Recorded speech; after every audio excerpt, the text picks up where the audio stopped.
everyone, it's GNRfrancis here. I'm here with Scotto6 and GhostBox, and we're going to give you a bit. Hello, say hello, people. Hello. Hi. So we're going to give you a tour around a project we've been working on. We've basically compiled a build team, and people have applied to be part of the team. And as a group, we've built this Egyptian-style city. So we've been trying to make everything as accurate as possible, and we're going to have a walk around and show you around. So, as you can see here, we're on a ship that we built, and what I'll do is I'll get Scott to explain the kind of ship side of things for you. Okay, so in ancient Egypt, one of the things that they dug up was what they called a ghost fleet, which was a massive fleet of boats, but they were all painted white to look like ghost boats, which would have been quite weird in its heyday. But that's what I've built over there. So I imagine that's probably where ghost ships probably came from eventually then. Possibly, yeah. Quite potentially, yes. Okay. Oh, okay. All right. I fell. So let's head over this way. Ooh. You guys with me? Yes. Yeah. Just changing my game mode. Don't want to accidentally fly. Just ruin the whole ambience. Okay, so here we come over to the shipyard, which is probably would have guessed, but where they would have built the ships, funnily enough. Obviously. Obviously. Yeah. Thanks for that input. Okay, so here these kind of logs indicate like rafter beams or logs that they would have used to roll the ship out into the sea along the slipway once it's done. And here we can see we've kind of got a ship building in progress. Mm-hmm. And one of the methods that they used to build the ships, they weren't all made out of wood because wood was quite sparse in the desert, but they'd actually get a load of reeds, treat them, and basically put them into little reed planks and tie them together to make the hull of the boat. But that was only on smaller boats. That was only on smaller boats, yeah. Yeah, the so larger this boats. boat here is one of the seafaring boats, and also we have examples for the smaller river boats. Which we'll see later on. Yes, we shall come to those when we get near the Nile as such. Okay, so here we've got a little town we've built that would have been like a designated village for the shipbuilders, so they wouldn't have had to travel as far to work. And this is very kind of typical Egyptian build style. So what I'll do is if we pop into there's this one, the bigger one. This one over here. The posh one. And here we see kind of some of the features that an Egyptian shack as such would have had. Very basic in materials. However, what I'll do is I'll get Scott to kind of talk through this. Okay, so he did all the research on this. So. Also used the videos of Jamsy Boy to help me a bit with this. But the beds would have been raised off the ground, which would have been cooler for them because you could get a nice little draft when you're sleeping under the beds. The storage was kept very low, which kept it protected from dust and such, and kept everything really, really dry, so you can keep all your stuff in there. They would have had a small cooker. Sometimes they would have taken that onto the roof, but they would have kept a little hole in the roof there just to let the smoke out. Let the smoke out, exactly. There could have actually been quite a few people living in these small houses. They didn't live in absolute luxury. As you can see as well, the ceiling's made out of dirt, which kind of kept everything a lot cooler.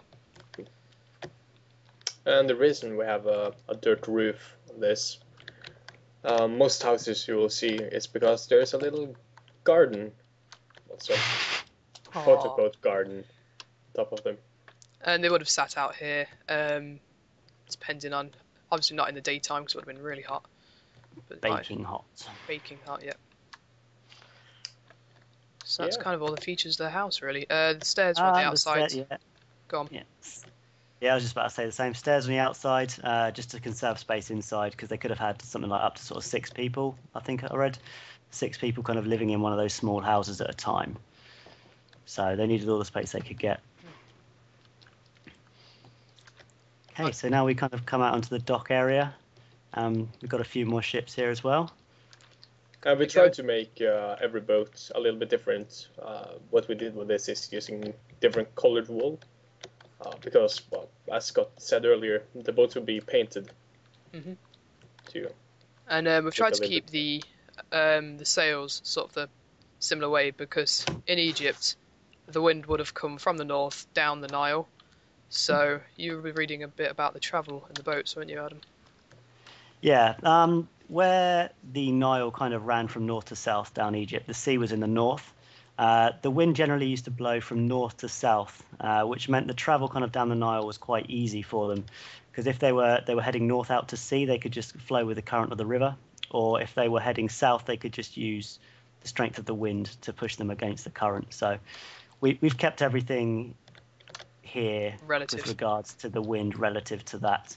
If we assume that the sea over there is north, and then we're now going to be heading south down this road here. Between two statues of Anubis. Yep. Yeah.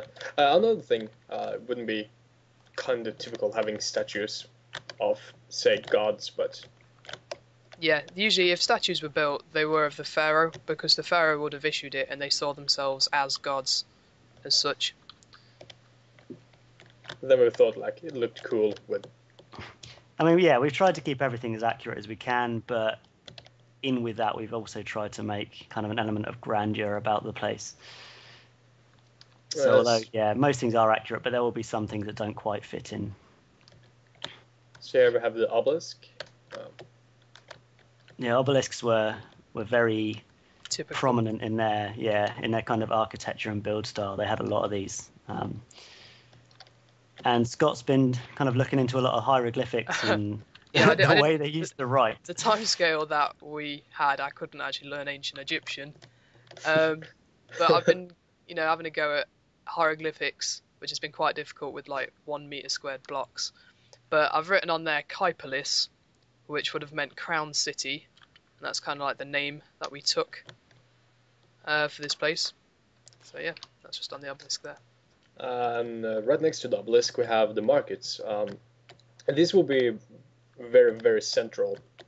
Then again, right next to the obelisk in every city of Egypt. The reason for this is like it became the social forum and meeting place, where the commoners and rich people alike would meet and trade, chat about recent events, and so on. And yeah, with the marketplace being quite in the middle, you would find that the upper class residents and the lower class would have been separated quite distinctly across the city. So having it quite central would have made that a lot easier for kind of everyone to get access to that. The temple, maybe? Oh yeah. Yes. Temple. Should we say something about the temple? Past it then. The temple. We completely forgot it. Okay, so here is a temple that we built. It kind of follows a very typical floor plan of an ancient Egyptian temple that we found. Again, notice the flags all blowing in the same direction as everything else, so kind of southerly to go with the wind direction. These two things left and right are called pylons, which... Yes. Build additional pylons. Yes. And we've actually used the Eye of Horus on here, which could symbolise vengeance or protection. So that kind of... it was quite common in the ancient Egyptian times for them to actually... The gods were praised and feared. So this is kind of a giant reminder of, be nice to the gods, because... They but can see worship me as well. They're quite scary. This is a scale replica, isn't it? Yeah, it's pretty scale from what we found, yeah. Or as close to scale as we can get in Minecraft. If not going larger. But I mean, not necessarily in relation to its overall size, but in relation to kind of from room to room, the floor plan wise is quite scaled. The proportions are correct. That's the one I was looking for. Mm-hmm. Thanks very much for that.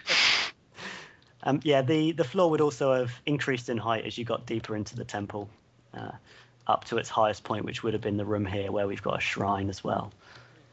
Okay. Yep. So now where we were headed before we got really distracted. Almost lost. Lost, yeah. Pretty big place, not difficult. With building this, we did get lost on so many different occasions. If I tried to... We had a hide and seek there as well. that was incredibly fun. Which I failed miserably at.